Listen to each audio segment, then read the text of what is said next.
Hello dears, എല്ലാവർക്കും നമ്മുടെ പുതിയൊരു വീഡിയോയിലേക്ക് സ്വാഗതം. ഇത് മാംഗല്യം കഥയുടെ 20ാമത്തെ ഭാഗമാണ് കേട്ടോ. ബാക്കി ഭാഗങ്ങൾ കാണാത്തവർക്ക് വേണ്ടിയിട്ട് പ്ലേലിസ്റ്റിൻ്റെ ലിങ്ക് ഞാൻ ഡിസ്ക്രിപ്ഷൻ ബോക്സിൽ കൊടുക്കാം. അതുപോലെ തന്നെ നമ്മുടെ ചാനലിൽ കയറി നോക്കിയാൽ നിങ്ങൾക്ക് കാണാൻ സാധിക്കും കേട്ടോ. അതുപോലെ തന്നെ സബ്സ്ക്രൈബ് ചെയ്യാതെ ഒരുപാട് പേര് നമ്മുടെ വീഡിയോസ് കാണുന്നുണ്ട്. പ്ലീസ് ഒന്ന് സബ്സ്ക്രൈബ് ചെയ്ത് സപ്പോർട്ട് ചെയ്യാം കേട്ടോ. അപ്പോൾ നമുക്ക് കഥയിലോട്ട് കിടക്കാം. ജനാലയിലൂടെ രാവിലത്തെ ഇളം വെയിൽ മുറിയിലേക്ക് അടിച്ചു വന്നപ്പോഴാണ് ഇന്ദു ഉറക്കമുണർന്നത്. പതിവ് പോലെ അന്നും അവൾ തന്നെയാണ് ആദ്യം എണീറ്റത്. താഴെ വിരിച്ച കിടക്കയിൽ നിന്ന് എഴുന്നേറ്റ അവൾ ബെഡിൽ ശാന്തമായി ഉറങ്ങുന്ന കാശിയെ കുറച്ചു നേരം നോക്കി നിന്നു. ഇന്നലെ രാത്രിയിൽ അറിഞ്ഞ ആ വലിയ സത്യങ്ങളുടെ തെളിച്ചം അവളുടെ മുഖത്തുണ്ടായിരുന്നു. ഇത്രയും കാലം തന്നെ ജീവന് തുല്യം സ്നേഹിച്ച ആ വലിയ മനുഷ്യൻ്റെ ഉറങ്ങുന്ന മുഖത്തേക്ക് നോക്കി നിൽക്കുമ്പോൾ അറിയാതെ അവളുടെ ചുണ്ടുകളിൽ മനോഹരമായ ഒരു പുഞ്ചിരി വിടർന്നു. കാശിയുടെ ഉറക്കം കെടുത്താതെ ശബ്ദമുണ്ടാക്കാതെ അവൾ കുളിക്കാനായി പോയി. കുളി കഴിഞ്ഞ് നല്ലൊരു സാരിയൊക്കെ ഉടുത്ത് മുറിയിലേക്ക് തിരികെ വന്ന അവൾ കണ്ണാടിയുടെ മുന്നിൽ നിന്ന് നനഞ്ഞ മുടി തോർത്തുകയായിരുന്നു. അപ്പോഴാണ് കാശി ഉറക്കമുണർന്നത്. കണ്ണു തുറന്ന കാശി ആദ്യം കണ്ടത് കണ്ണാടിക്ക് മുന്നിൽ നിന്ന് മുടി തോർത്തുന്ന ഇന്ദുവിനെയാണ്. സാരിയിൽ അതിസുന്ദരിയായി നിൽക്കുന്ന അവളെ അവൻ കുറച്ചു നേരം കണ്ണിമ വെട്ടാതെ നോക്കി നിന്നു. ഇന്നലത്തെ ആ വലിയ വൈകാരിക നിമിഷങ്ങൾക്ക് ശേഷം അവളുടെ മുഖത്തെ ആ പ്രസരിപ്പ് കാശിക്കും വലിയ സന്തോഷം നൽകി. പതുക്കെ ബെഡിലിരുന്ന് ഒരു ചെറിയ ചിരിയോടെ അവൻ വിളിച്ചു, "ഗുഡ് മോർണിംഗ്." കാശിയുടെ ശബ്ദം കേട്ട് ഇന്ദു പെട്ടെന്ന് തിരിഞ്ഞു നോക്കി. ഇന്നലെ നടന്ന കാര്യങ്ങളോർത്ത് അവളുടെ മുഖത്ത് ചെറിയൊരു നാണം മിന്നിമറഞ്ഞു. കാശിയുടെ കണ്ണുകളിൽ നോക്കാൻ വല്ലാത്തൊരു സഭാകമ്പം പോലെ. "ആ, സാർ എണീറ്റോ? ഞാൻ ഇപ്പം ചായ എടുത്തിട്ട് വരാം" എന്ന് പറഞ്ഞ് ഒളി കണ്ണിട്ട് അവനെ ഒന്ന് നോക്കിയിട്ട് അവൾ വേഗത്തിൽ അടുക്കളയിലേക്ക് പോയി. കുറച്ചു കഴിഞ്ഞ് ആവി പറക്കുന്ന 2 ഗ്ലാസ് ചായയുമായി അവൾ തിരികെ വന്നു. കാശി ചായ കുടിച്ച് കുളിക്കാൻ പോയി. അവൻ റെഡിയായി വന്നപ്പോഴേക്കും സാവിത്രി രാവിലത്തെ ഭക്ഷണം ഒരുക്കിയിരുന്നു. കാശിയും ഇന്ദുവും സാവിത്രിയും രാഘവനുമൊത്ത് സന്തോഷത്തോടെ ഒന്നിച്ചിരുന്ന് ഭക്ഷണം കഴിച്ചു. ഇടയ്ക്കിടെ ഇന്ദുവിൻ്റെ നോട്ടം കാശിയിലായിരുന്നു, കാശിയുടേത് അവളിലും. ഭക്ഷണം കഴിക്കുന്നതിനിടയിൽ സാവിത്രി കാശിയോട് ചോദിച്ചു, "മോനെ, നിങ്ങൾ കുറച്ചു നേരം കൂടി കഴിഞ്ഞിട്ടല്ലേ പോവുള്ളൂ?" കാശി ചിരിച്ചുകൊണ്ട് പറഞ്ഞു, "ആ അമ്മേ, ഞങ്ങൾ ഉച്ചയ്ക്ക് ഭക്ഷണം കൂടി കഴിച്ചിട്ടേ ഇറങ്ങുന്നുള്ളൂ. നാളെ ഞങ്ങൾക്ക് 2 പേർക്കും സ്കൂളിൽ പോകേണ്ടതല്ലേ. അപ്പോൾ വൈകുന്നേരത്തിന് മുമ്പ് അവിടെ എത്താമെന്ന് കരുതുന്നു." അത് കേട്ടപ്പോൾ സാവിത്രിക്കും രാഘവനും സന്തോഷമായി. ബാക്കി സമയം കൂടി മകൾക്കും മരുമകനുമൊപ്പം ചിലവഴിക്കാമല്ലോ എന്ന ആശ്വാസം ആ മാതാപിതാക്കളുടെ മുഖത്തുണ്ടായിരുന്നു. ഉച്ചഭക്ഷണമെല്ലാം കഴിഞ്ഞ് രാഘവനോടും സാവിത്രിയോടും യാത്ര പറഞ്ഞ് കാശിയും ഇന്ദുവും കാറിലേക്ക് കയറി. വലിയൊരു ആശ്വാസത്തോടെയും സന്തോഷത്തോടെയുമാണ് സാവിത്രി മകളെ യാത്രയാക്കിയത്. കാറ് പതുക്കെ ആ ചെറിയ മുറ്റത്ത് നിന്നും നിരത്തിലേക്ക് ഇറങ്ങി. മുന്നോട്ട് കുതിക്കുന്ന കാറിനുള്ളിൽ നേർത്ത ശബ്ദത്തിൽ ഒരു പാട്ട് ഒഴുകുന്നുണ്ടായിരുന്നു. ഇന്ദു കാറിൻ്റെ വിൻഡോ ഗ്ലാസ് പകുതി താഴ്ത്തി വെച്ചു. പുറത്തുനിന്നുള്ള ഇളം കാറ്റ് അവളുടെ മുഖത്തേക്ക് വീശി ആ മുടിയിഴകളെ വല്ലാതെ അലങ്കോലമാക്കി. ഇന്ദുവിൻ്റെ കണ്ണുകൾ പുറത്തെ കാഴ്ചയിലേക്കായിരുന്നില്ല, മറിച്ച് ഡ്രൈവ് ചെയ്യുന്ന കാശിയിലായിരുന്നു. ഇത്രയും കാലം താൻ ഭയത്തോടെയും വെറുപ്പോടെയും മാത്രം നോക്കിക്കണ്ടിരുന്ന ആ മുഖത്ത് ഇപ്പോൾ അവൾ കാണുന്നത് സ്നേഹമാണ്. സ്റ്റിയറിങ്ങിൽ പിടിച്ചിരിക്കുന്ന അവൻ്റെ വിരലുകളിലേക്കും ഗൗരവമുള്ള ആ മുഖത്തേക്കും അവൾ കണ്ണിമ വെട്ടാതെ നോക്കിയിരുന്നു. അവൾ അറിയാതെ തന്നെ ഒരു പുഞ്ചിരി അവളുടെ ചുണ്ടുകളിൽ വിടർന്നിരുന്നു. തനിക്ക് വേണ്ടി മാത്രം ഇടിക്കുന്ന ആ നെഞ്ചിലെ അക്ഷരങ്ങൾ ഓർക്കുമ്പോൾ അവളിൽ വല്ലാത്തൊരു കുളിരുണ്ടായി. ഇടയ്ക്ക് ഗിയർ മാറ്റാൻ കാശി കൈയെടുത്തപ്പോൾ അവൻ്റെ കൈകൾ അവളുടെ കയ്യിൽ ചെറുതായൊന്ന് മുട്ടി. മുൻപൊക്കെ ആയിരുന്നെങ്കിൽ ഇന്ദു പെട്ടെന്ന് കൈ വലിച്ചു മാറ്റുമായിരുന്നു. പക്ഷെ ഇന്ന് ആ സ്പർശനത്തിൽ അവൾ കണ്ണുകളടച്ച് കൂടുതൽ സ്നേഹത്തോടെ സീറ്റിലേക്ക് ചാരിയിരുന്നു. കാശി ഇടം കണ്ണുകൊണ്ട് അവളെ ഒന്ന് നോക്കി. അവൾ തന്നെ പ്രണയത്തോടെ നോക്കിയിരിക്കുകയാണെന്ന് മനസ്സിലായപ്പോൾ കാശിയുടെ ചുണ്ടിലും മനോഹരമായ ഒരു ചിരി വിടർന്നു. വണ്ടിയുടെ മിററിലൂടെ അവർ പരസ്പരം നോക്കി കണ്ണുകൾ കൊണ്ട് സംസാരിച്ചു. ഇരുവരുടെയും ഹൃദയങ്ങൾ തമ്മിൽ ഒരുപാട് കാര്യങ്ങൾ കൈമാറിയ പ്രണയം പൂത്തു നിൽക്കുന്ന മനോഹരമായൊരു യാത്രയായിരുന്നു അത്. കാറ് ഹരിശ്രീയുടെ വലിയ ഗേറ്റ് കടന്ന് ആ വലിയ മുറ്റത്ത് വന്ന് നിന്നു. വണ്ടിയുടെ ശബ്ദം കേട്ടതും അകത്തു നിന്നും അനു സന്തോഷത്തോടെ ഓടി വന്നു. ചേച്ചി, ഏട്ടാ, നിങ്ങൾ വന്നോ എന്ന് വിളിച്ച് ഓടി വന്ന അവൾ ഇന്ദുവിനെ ഇറുകെ കെട്ടിപ്പിടിച്ചു. അനുവിൻ്റെ ആ സ്നേഹപ്രകടനത്തിൽ ഇന്ദുവും സന്തോഷത്തോടെ അവളെ ചേർത്ത് പിടിച്ചു.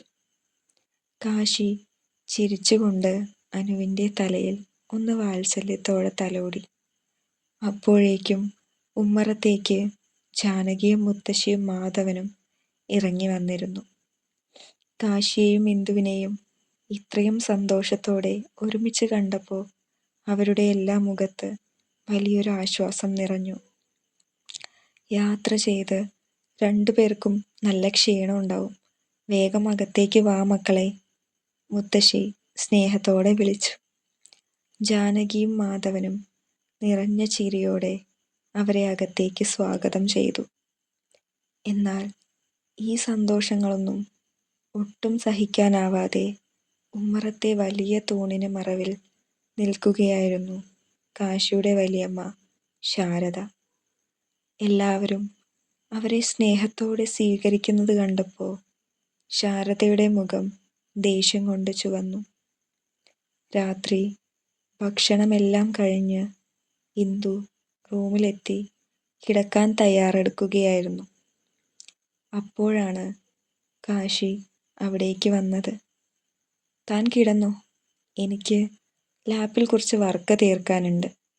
നാളെ നമുക്ക് സ്കൂളിൽ പോകേണ്ടതല്ലേ എന്ന് പറഞ്ഞ് കാശി തൻ്റെ ലാപ്ടോപ്പും എടുത്ത് പുറത്ത് ബാൽക്കണിയിലേക്ക് പോയി.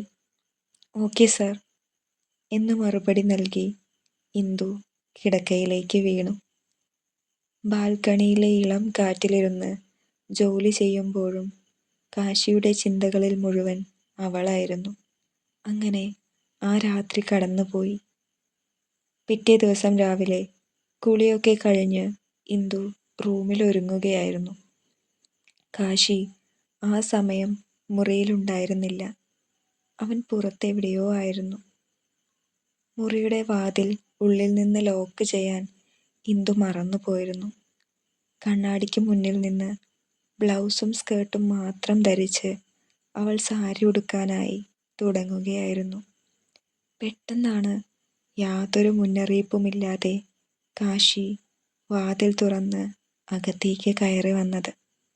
വാതിൽ തുറക്കുന്ന ശബ്ദം കേട്ട് ഞെട്ടിത്തിരിഞ്ഞ് ഇന്ദു അവിടെ തറഞ്ഞു നിന്നുപോയി. കാശിയും ഒട്ടും പ്രതീക്ഷിച്ചിരുന്നില്ല ഇന്ദുവിനെ ആ ഒരു അവസ്ഥയിൽ കാണുമെന്ന്. സാരി ചുറ്റാൻ തുടങ്ങുകയായിരുന്ന അവളുടെ നഗ്നമായ വയറിലേക്കും നാഭിച്ചുഴിയിലേക്കും കാശിയുടെ കണ്ണുകൾ അറിയാതെ ഉടക്കി നിന്നുപോയി. അവൻ്റെ ആ നോട്ടം കണ്ടതും ഇന്ദുവിന് വല്ലാത്തൊരു ചമ്മലും നാണവും തോന്നി. അവൾ പെട്ടെന്ന് കയ്യിലുണ്ടായിരുന്ന സാരി തലപ്പ് വെച്ച് വയറ് മറച്ചു പിടിച്ചു. അവളുടെ ആ വെപ്രാളം കണ്ടപ്പോഴാണ് കാശിക്ക് സ്വബോധം വന്നത്. അയ്യോ, സോറി സോറി എന്ന് വിക്കിക്കൊണ്ട് അവൻ പെട്ടെന്ന് തന്നെ വാതിലടച്ച് തിടുക്കത്തിൽ പുറത്തേക്ക് പോയി. അടഞ്ഞ വാതിലിനു നേരെ നോക്കി നിന്ന ഇന്ദുവിൻ്റെ മുഖത്ത് അപ്പോൾ വല്ലാത്തൊരു നാണം വിടർന്നിരുന്നു. അതോടൊപ്പം അവളുടെ ചുണ്ടുകളിൽ മനോഹരമായ ഒരു പുഞ്ചിരിയും മൊട്ടിട്ടു. തന്നെ ജീവന് തുല്യം സ്നേഹിക്കുന്ന ആ മനുഷ്യൻ്റെ പ്രണയം നിറഞ്ഞ നോട്ടം അവളുടെ ഹൃദയത്തിൽ വല്ലാത്തൊരു കുളിരാണ് നിറച്ചത്. വേഗത്തിൽ സാരിയൊക്കെ ഉടുത്ത് റെഡിയായി അവൾ പുറത്തേക്ക് ഇറങ്ങിയപ്പോഴാണ് കാശി വസ്ത്രം മാറാനായി റൂമിലേക്ക് കയറിയത്. പരസ്പരം മുഖത്തോട് മുഖം നോക്കാൻ കഴിയാത്തത്ര ചമ്മലോടെ, എന്നാൽ ഉള്ളിലെ പ്രണയം മറച്ചുവെച്ച് അവർ പരസ്പരം കടന്നുപോയി. കാശിയും വേഗത്തിലൊരുങ്ങി താഴേക്ക് വന്നു.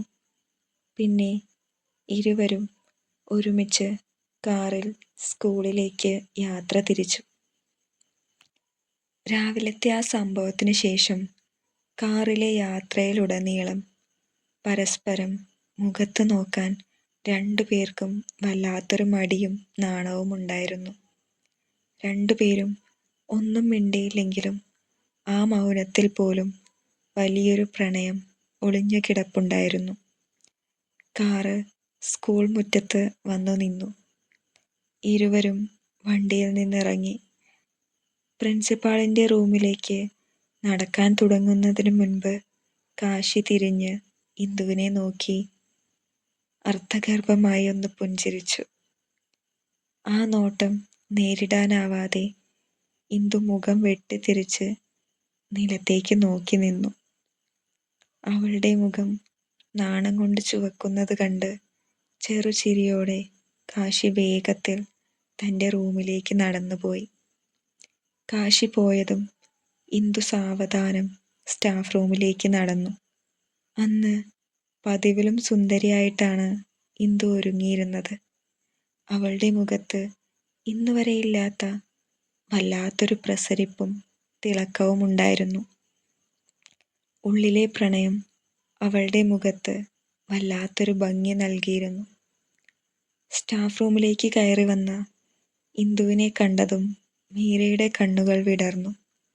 അവൾ വേഗം ഇന്ദുവിൻ്റെ അടുത്തേക്ക് വന്നിട്ട് കള്ളച്ചിരിയോടെ ചോദിച്ചു, ഹലോ, എന്താണ് മാഡം, ഇന്ന് നല്ല ലുക്കിലാണല്ലോ, ഒരു പ്രത്യേക ഭംഗിയൊക്കെ വെച്ചിട്ടുണ്ട്, എന്താ അപ്പോൾ പെട്ടെന്നൊരു മാറ്റം? മീരയുടെ ആ ചോദ്യം കേട്ടതും ഇന്ദുവിൻ്റെ മുഖത്ത് വീണ്ടും നാണം വിരിഞ്ഞു. അവൾക്ക് എന്തു പറയണമെന്നറിയാത്ത വല്ലാത്തൊരു ചമ്മൽ തോന്നി. ഓടി അവളെന്ന്, വെറുതെ ഓരോന്ന് പറയാതെ എന്ന് പറഞ്ഞ് ആ ചമ്മൽ മറച്ചു പിടിച്ച് അവൾ വേഗം പോയി തൻ്റെ കസേരയിലിരുന്നു. പക്ഷെ മീര അവളെ വെറുതെ വിടാൻ ഉദ്ദേശിച്ചിരുന്നില്ല. അവൾ ഇന്ദുവിൻ്റെ അടുത്തേക്ക് വന്ന് വീണ്ടും കളിയാക്കാൻ തുടങ്ങി. അല്ല, സത്യം പറ, കലിപ്പനായ സാറിനിപ്പോ കലിപ്പൊന്നുമില്ലേ? നിന്റെ നാണം കാണുമ്പോൾ എനിക്കെന്തൊക്കെയോ ഡൗട്ട് അടിക്കുന്നുണ്ടല്ലോ. എന്തായാലും പെണ്ണ് ശരിക്കും മാറിയിട്ടുണ്ട്. ഇത് കേട്ട് ഇന്ദുവിന് ചിരി അടക്കാൻ കഴിഞ്ഞില്ല.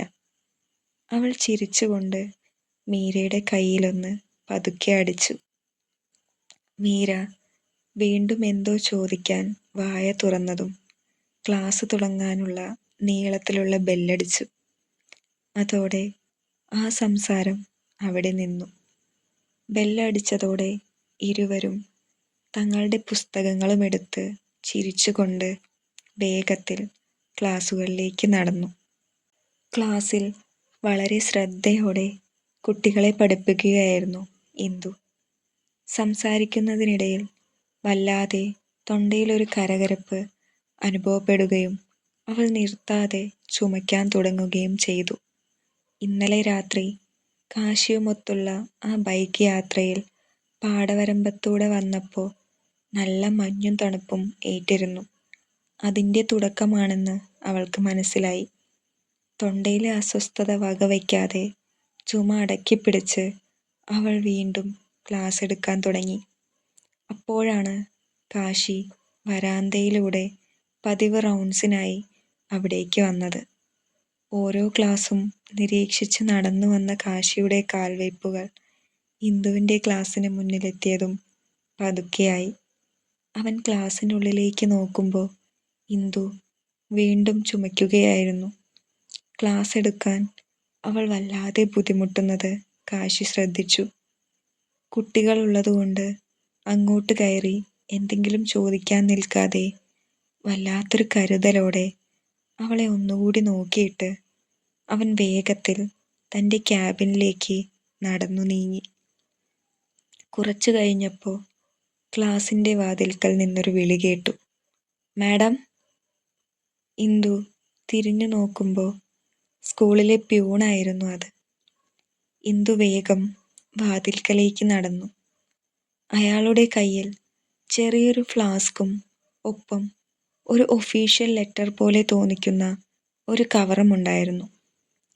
സാർ, ഇത് ടീച്ചർക്ക് തരാൻ പറഞ്ഞയച്ചതാ എന്ന് പറഞ്ഞ് അയാളത് ഇന്ദുവിൻ്റെ കയ്യിൽ ഏൽപ്പിച്ചിട്ട് തിരികെ പോയി. സ്കൂളിലെ എന്തെങ്കിലും ഒഫീഷ്യൽ നോട്ടീസ് ആകുമെന്ന് കരുതി ഇന്ദു വേഗം ആ കവർ പൊട്ടിച്ചു. ഫയലിൽ ഒപ്പിടാനുള്ള എന്തെങ്കിലും കാര്യമാകുമെന്നാണ് അവൾ വിചാരിച്ചത്. പക്ഷേ അതിനുള്ളിൽ കാശിയുടെ മനോഹരമായ കൈയക്ഷരത്തിൽ എഴുതിയ ചെറിയൊരു കുറിപ്പായിരുന്നു. ഇന്ദു അത്ഭുതത്തോടെ ആ വരികളിലൂടെ കണ്ണോടിച്ചു. ക്ലാസ്സിലെ കുട്ടികളെ ശ്രദ്ധിക്കുന്നതിനോടൊപ്പം ടീച്ചർ സ്വന്തം ആരോഗ്യം കൂടി ഒന്ന് ശ്രദ്ധിക്കണം. ഇന്നലെ രാത്രി നല്ല മഞ്ഞു കൊണ്ടതിൻ്റെയായി ചുമ. ക്ലാസ് എടുത്ത് തൊണ്ട ബുദ്ധിമുട്ടിക്കാതെ ഈ ചൂടുവെള്ളം കുടിക്കി എന്ന് ഇന്ദുവിൻ്റെ സ്വന്തം കാശി. ആ വരികൾ വായിച്ചതും ഇന്ദുവിൻ്റെ ചുണ്ടിൽ വല്ലാത്തൊരു നാണം കലർന്ന പുഞ്ചിരി വിടർന്നു. എല്ലാവരും ഭയക്കുന്ന പ്രിൻസിപ്പാളിൻ്റെ ആ വലിയ ഗൗരവത്തിന് പിന്നിൽ തനിക്കു വേണ്ടി മാത്രം തുടിക്കുന്ന വലിയൊരു സ്നേഹമുണ്ടെന്ന് അവൾ ഒരിക്കൽ കൂടി തിരിച്ചറിയുകയായിരുന്നു. ആ കുറിപ്പിലെ ഇന്ദുവിൻ്റെ സ്വന്തം കാശി എന്ന വരികൾ അവൾ ഒന്നുകൂടി വായിച്ചു. കാശിയുടെ ആ കരുതൽ അവളുടെ ഹൃദയത്തിൽ വല്ലാത്തൊരു കുളിരാണ് നിറച്ചത്. കുട്ടികൾ കാണാതെ അവൾ ആ കുറിപ്പ് തൻ്റെ ബുക്കിൽ വച്ചു. പിന്നെ ആ ഫ്ലാസ്ക് തുറന്ന് ഇളം ചൂടുള്ള വെള്ളം കുടിക്കുമ്പോൾ അവളുടെ തൊണ്ടയ്ക്ക് മാത്രമല്ല മനസ്സിനും ഇതുവരെയില്ലാത്ത വല്ലാത്തൊരു സമാധാനവും സന്തോഷവും അനുഭവപ്പെടുന്നുണ്ടായിരുന്നു. അവൾ ഒന്നുകൂടി വാതിൽക്കലേക്ക് വന്ന് വരാന്തയിലൂടെ പ്രിൻസിപ്പാളിൻ്റെ ക്യാബിൻ്റെ ഭാഗത്തേക്ക് പ്രണയത്തോടെ നോക്കി നിന്നു. സ്കൂൾ കഴിഞ്ഞ് വൈകുന്നേരം വീട്ടിലേക്ക് മടങ്ങുമ്പോഴേക്കും ഇന്ദു തീർത്തും അവശയായിരുന്നു. പനിയുടെ ചൂട് അവളുടെ ശരീരത്തിൽ പടർന്നു കയറുന്നുണ്ടായിരുന്നു. വണ്ടിയിൽ നിന്നിറങ്ങി ഉമ്മറത്തേക്ക് നടക്കുമ്പോൾ അവൾ വല്ലാതെ കിതയ്ക്കുന്നുണ്ടായിരുന്നു. കാശിക്ക് പിന്നിലായി പതുക്കെ നടന്ന് ഹാളിലേക്ക് എത്തിയതും ഇന്ദുവിൻ്റെ കൺമുന്നിൽ ഇരുട്ട് കയറി. അവൾക്ക് സമനില തെറ്റി മുന്നോട്ട് കുഴഞ്ഞു വീഴാൻ പോയ ആ നിമിഷം പെട്ടെന്ന് കാശി തിരിഞ്ഞു നോക്കുകയും തൻ്റെ കൈകളിലെ ബാഗ് താഴേക്കിട്ട് ഒട്ടും വൈകാതെ അവളെ താങ്ങി പിടിക്കുകയും ചെയ്തു. അവൾ നിലത്തു വീഴുന്നതിന് മുൻപ് തന്നെ കാശി അവളെ തൻ്റെ 2 കൈകളിലുമായി കോരിയെടുത്തിരുന്നു. ശബ്ദം കേട്ട് അവിടേക്ക് വന്ന മുത്തശ്ശിയും ജാനകിയും മാധവനും ശാരദയും ഈ കാഴ്ച കണ്ട് അത്ഭുതത്തോടെ തറഞ്ഞു നിന്നു. സ്ത്രീകളോട് എപ്പോഴും അകലം പാലിക്കുന്ന, ആരെയും ഗൗനിക്കാത്ത കാശിനാഥൻ ഇന്ദുവിനെ അത്രയും കരുതലോടുകൂടി ചേർത്തു പിടിച്ചു നിൽക്കുന്നത് അവർക്ക് വിശ്വസിക്കാൻ കഴിഞ്ഞില്ല. എന്നാൽ ഈ സ്നേഹം കണ്ടതും ശാരദയുടെ മുഖം വക്രിച്ചു. അവർ അവിടെ നിന്നുകൊണ്ട് പുച്ഛത്തോടെ പറഞ്ഞു, കണ്ടില്ലേ, എങ്ങനെ നടന്നവനാ, ഇപ്പൊരു നാണവുമില്ലാതെ ഭാര്യയുടെ സാരിത്തുമ്പും പിടിച്ച് നടക്കുക. ശാരദയുടെ വാക്കുകൾ കേട്ടതും ജാനകിക്ക് ദേഷ്യം വന്നു. അവർ മറുപടി പറയാൻ തുടങ്ങുന്നതിന് മുൻപ് മുത്തശ്ശി ഇടപെട്ടു. അവനവന്റെ ഭാര്യയല്ലടെ എടുത്തത്, അല്ലാതെ അന്യരെ ആരെങ്കിലുമാണോ? അവൾക്ക് തീരെ വയ്യാതെ വീഴാൻ പോയപ്പോ ഭർത്താവ് താങ്ങിപ്പിടിച്ചതിന് നിനക്കെന്താ അത്ര കുശുമ്പ്? നീ ആവശ്യമില്ലാത്തത് പറയാതെ പോ ശാരദ അങ്ങോട്ട്. മുത്തശ്ശിയുടെ ആ ശകാരത്തിന് മുന്നിൽ ശാരദയ്ക്ക് പിന്നെ ഒന്നും പറയാൻ കഴിഞ്ഞില്ല. ശാരദ പറഞ്ഞതൊന്നും കാശി കേട്ട ഭാവം പോലും കാണിച്ചില്ല. അവൻ വേഗത്തിൽ ഇന്ദുവിനെയും എടുത്ത് പടികൾ കയറി തങ്ങളുടെ റൂമിലേക്ക് പോയി. അവളെ വളരെ പതുക്കെ ബെഡിലേക്ക് കിടത്തിയ ശേഷം കാശി ചോദിച്ചു, തനിക്ക് എന്താ പറ്റിയത്? ക്ഷീണം കാരണം കണ്ണുകൾ തുറക്കാൻ ബുദ്ധിമുട്ടിക്കൊണ്ട് ഇന്ദു പതുക്കെ പറഞ്ഞു, അറിയില്ല സാർ. കാശിയുടെ മുഖത്ത് സങ്കടവും അതിലേറെ ദേഷ്യവും വന്നിരുന്നു. തനിക്ക് ഇത്രയും വയ്യാതായിട്ടും എന്താ എന്നോട് പറയാതിരുന്നത്? ഇന്ദു അവനെ നോക്കി പതിഞ്ഞ സ്വരത്തിൽ പറഞ്ഞു, എനിക്ക് അത്ര കുഴപ്പമൊന്നും ഉണ്ടായിരുന്നില്ല സാർ. പിന്നെ വെറുതെ സാറിനെ ബുദ്ധിമുട്ടിക്കണ്ട എന്ന് വിചാരിച്ചിട്ടാ ഞാൻ സ്കൂളിൽ വെച്ചൊന്നും പറയാതിരുന്നത്. അത് കേട്ട് കാശി അവൾക്ക് കുടിക്കാൻ കുറച്ച് വെള്ളം കൊടുത്തു. ആ വെള്ളം കുടിച്ച് ഇന്ദു ഒന്നുകൂടി കണ്ണുകളടച്ച് കിടന്നു. ഞാനൊരു കാര്യം ചെയ്യാം, ഡോക്ടറെ ഇങ്ങോട്ട് വിളിച്ച് വരാൻ പറയാം. കാശി ഫോൺ എടുക്കാൻ തുടങ്ങിക്കൊണ്ട് പറഞ്ഞു. അതു കേട്ടതും ഇന്ദു പെട്ടെന്ന് കണ്ണു തുറന്നു. അയ്യോ, അതൊന്നും വേണ്ട സാർ, കുറച്ചു നേരം റെസ്റ്റ് എടുത്താ മാറിക്കോളും. കാശിയുടെ മുഖം പെട്ടെന്ന് ഗൗരവത്തിലായി. അവൻ അല്പം ദേഷ്യത്തോടെ അവളെ നോക്കി പറഞ്ഞു, അത് താനല്ല തീരുമാനിക്കേണ്ടത്, ഞാനാണ്. ഞാൻ തീരുമാനിച്ചോളാം എന്ത് വേണമെന്ന്. താൻ മിണ്ടാതെ കണ്ണടച്ച് കിടക്കാൻ നോക്ക്. കാശിയുടെ ആധികാരത്തിന് മുന്നിൽ ഇന്ദുവിന് പിന്നെ ഒന്നും പറയാൻ കഴിഞ്ഞില്ല. കാശി ഉടനെ തന്നെ ഫോൺ എടുത്ത് തങ്ങളുടെ കുടുംബ ഡോക്ടറെ അങ്ങോട്ട് വരാനായി വിളിച്ചു പറഞ്ഞു. കുറച്ചു കഴിഞ്ഞപ്പോൾ ആ ലേഡി ഡോക്ടർ വന്നു. ഡോക്ടർ ഇന്ദുവിനെ വിശദമായി പരിശോധിച്ച് നോക്കി. പേടിക്കാനൊന്നുമില്ല കാശി സാർ, നല്ല പനിയുണ്ട്, കുറച്ചൊന്ന് കെയർ ചെയ്യണം. നാളെ ഒരു ദിവസം പൂർണ്ണമായിട്ടും റെസ്റ്റ് എടുത്തോട്ടെ, ഞാൻ മെഡിസിൻസ് തരാം. ഡോക്ടർ മരുന്നുകൾ എടുത്ത് വെച്ചുകൊണ്ട് കാശിയോട് പറഞ്ഞു.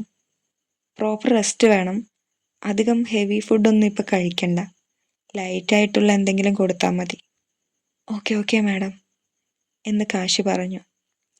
ഡോക്ടർ പോയതിന് പിന്നാലെ കാശി ഇന്ദുവിൻ്റെ അടുത്തേക്ക് വന്നു. ഞാനിപ്പോൾ വരാം, താനിവിടെ കിടക്ക് എന്ന് പറഞ്ഞിട്ട് അവൻ വേഗത്തിൽ താഴേക്ക് പോയി. അല്പനേരം കഴിഞ്ഞ് ഒരു പാത്രത്തിൽ ചൂടുള്ള കഞ്ഞിയുമായിട്ടാണ് അവൻ തിരികെ വന്നത്. അവൻ പതുക്കെ ഇന്ദുവിനെ പിടിച്ചെഴുന്നേൽപ്പിച്ചിരുത്തി. അവൾ കഞ്ഞി വാങ്ങാൻ വേണ്ടി കൈ നീട്ടിയെങ്കിലും ഞാൻ തരാം എന്ന് പറഞ്ഞിട്ട് അവൻ തന്നെ സ്പൂണിലെടുത്ത് പതുക്കെ ഊതി തണുപ്പിച്ച് അവൾക്ക് വായിൽ വെച്ചു കൊടുത്തു. പനിയുടെ ക്ഷീണത്തിൽ തീരെ വയ്യാതിരുന്ന ഇന്ദു ഒരു കൊച്ചു കുഞ്ഞിനെ പോലെ അവൻ വാരിക്കൊടുത്തത് അത്രയും വാങ്ങി കഴിച്ചു. ഭക്ഷണം കഴിച്ചു കഴിഞ്ഞതും അവൻ വളരെ കരുതലോടെ മരുന്നുകൾ എടുത്തു. ഒരു ഗ്ലാസ്സിൽ വെള്ളമെടുത്ത് അവൾക്ക് മരുന്ന് കൊടുത്തു. കാശിയുടെ ആ സ്നേഹവും കരുതലും കണ്ടുകൊണ്ടിരുന്ന ഇന്ദുവിൻ്റെ കണ്ണുകൾ അറിയാതെ നിറഞ്ഞൊഴുകി. അവളുടെ കവിളിലൂടെ കണ്ണുനീർ ഒഴുകുന്നത് കണ്ട കാശി വല്ലാത്തൊരു വിഷമത്തോടെ ചോദിച്ചു, എന്താടോ, എന്തിനാ തൻ്റെ കണ്ണു നിറയുന്നേ? സാരമില്ല, ഈ പനിയൊക്കെ നാളേക്ക് അങ്ങ് മാറും. ഇന്ദു നിറഞ്ഞ കണ്ണുകളോടെ അവനെ നോക്കി പതിയെ പറഞ്ഞു. അതല്ല, എന്നെ ഇത്രയും സ്നേഹിക്കുന്നതും കെയർ ചെയ്യുന്നതും കണ്ടിട്ടാ. അച്ഛനല്ലാതെ എന്നെ ഇത്രയും സ്നേഹത്തോടെ ആരും ഇതുവരെ ഇങ്ങനെ കെയർ ചെയ്തിട്ടില്ല സാർ.